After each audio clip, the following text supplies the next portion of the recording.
बसेर जो यहाँ उपस्थित हुनुभएको छ सबैले जे गर्नुभएको छ त्यो कुरालाई एकदम हामी नतमस्तक भएर नमस्कार गर्न चाहन्छौँ र यसलाई यसरी नै अगाडि बढोस् र हामी बाहिर बसेका हैन बाहिर बसेका जो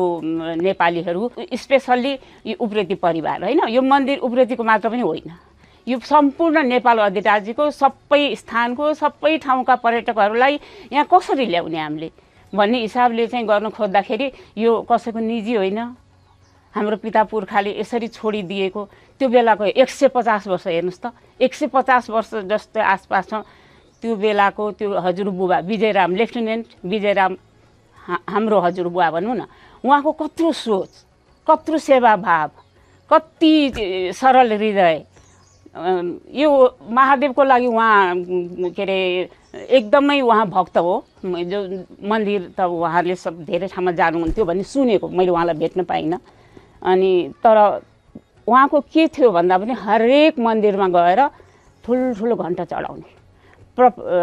पशुपतिको बसाको ठ्याक्क राइट ह्यान्ड साइडमा 3टा घण्टा छ त्यहाँ उहाँकै एउटा घण्टा छ त्यस्तै गरेर नेपालगञ्जमा छ बागेश्वरको मन्दिरमा पनि ठुलो घण्टा चढाएको छ अनि सबै यसरी ठाउँ ठाउँमा उहाँले यहाँ उसमा पनि छ गरेर अनि यहाँ भयो 4-5 ठाउँमा चाहिँ मैले सुनेको अब चाहिँ म जब बाहिर जान्छु म आफ्नो ठाउँमा जान्छु मेरो घर यहाँ हो म मेरो देश यो हो सबै हुँदाहुँदै पनि आफ्नो छोराछोरी जहाँ बस्छन् त्यही घर हुँदो रहेछ अमेरिका अनि म त्यहाँ जानै पर्छ म बस्छु र म त्यहाँ प्रचार प्रसार गर्छु भनेर मैले दृढ विश्वास लिएको छु ठ्याक्कै पाताल भुवनेश्वरको आसपासबाटै मध्य पहाडी लोकमार्ग पनि बगेको छ र साथमै भाग्यवश यो अहिले जाइकाको प्रोजेक्ट अनुसार चाहिँ यो मरिन डाइभर्सनदेखि अर्को सुनकोशी आयोजना 2 को यहाँ आयोजना बन्दैछ यी तल बन्दैछ यसको हिसाबले